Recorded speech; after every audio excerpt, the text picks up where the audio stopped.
नमस्कार दोस्तों, आज का डिक्टेशन प्रतिलेखन संख्या 19 होगा। रेडी रहिएगा, 5 सेकेंड बाद आपका डिक्टेशन शुरू हो जाएगा। Ready start.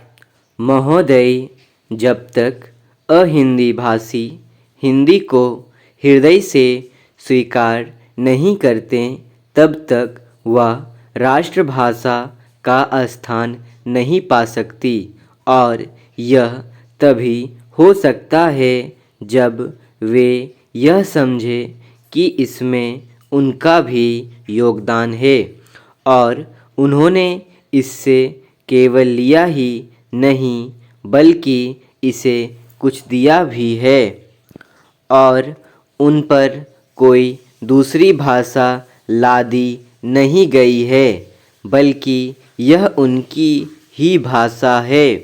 मेरे कहने का अर्थ यह नहीं कि आप उनकी ही व्याकरण अपना लें, इसका अर्थ यही है कि आप उदारतापूर्वक जितना ले सकते हैं ले ले। भाषा इसी प्रकार बन सकती है, यह भी आवश्यक नहीं है कि उसको स्वीकार करने पर आप वहीं लिखना आरंभ कर दें, परंतु जो वे लिखे उसको आप गलत ना समझें।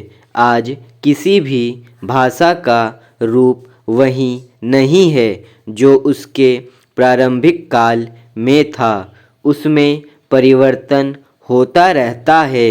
हिंदी के इतिहास में भी आपको यही बात मिलेगी।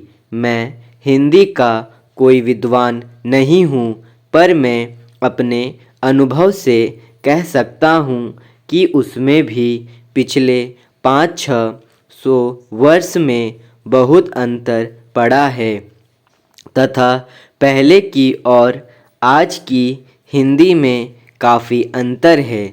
इसलिए नवयुग में जब वह देश की भाषा बनने जा रही है तो उसमें थोड़ा अंतर करना भी पड़े तो वह स्वीकार कर लेना चाहिए, जिससे उसका अन्य प्रदेशों के लोगों के साथ मेल बैठ पाए।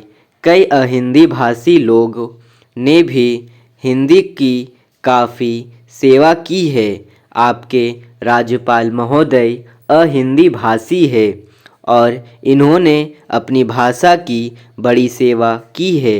यह भी हिंदी के पक्ष में थे और इन्होंने बड़ा योगदान दिया, जिसके कारण हम संविधान सभा में सफल हो सके। इनका भी यही विचार है कि जो मेरा है। मैं चाहता हूँ कि इनको भी हिंदी की सेवा करने का अवसर दिया जाना चाहिए। उसका फल हिंदी के लिए और देश के लिए अच्छा ही होगा। मानपत्र में आपने संस्कृत के संबंध में कहा है। मैं मानता हूँ कि हमारे देश में संस्कृत का अध्ययन आवश्यक है, क्योंकि देश की सभी भाषाओं का स्रोत वही भाषा है। संस्कृत से हमारा संबंध अटूट है।